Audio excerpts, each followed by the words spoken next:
పిల్లకాయలు చదువు ఒక్కటే కాకుండా దేని మీద శ్రద్ధ పెట్టినా కానీ సూపర్ సక్సెస్ అవుతారని మాకు తెలుసు. కానీ పక్కన వాళ్ళ మాట విని వీళ్ళని గువ్వ మీద తన్ని మరి చదివించి పిప్పి చేస్తాం. ఎందుకంటే మేము మిడిల్ క్లాస్ వాళ్ళం.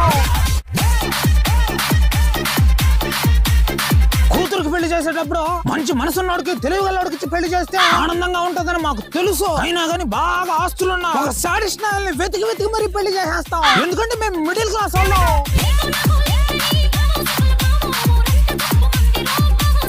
గొప్పలకు పోతే తిప్పలు తప్పని మాకు తెలుసు. అయినా గానీ పక్కన వాళ్ళ ఫ్యామిలీలతో పోల్చుకుని అప్పులు చేసి మరి ఫంక్షన్ వేసి గుడిసిపోతాం. ఎందుకంటే మేము మిడిల్ క్లాస్ వాళ్ళం.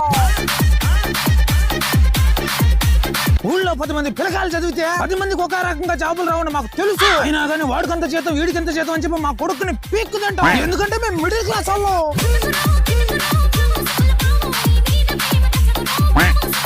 మా చుట్టాలే మమ్మల్ని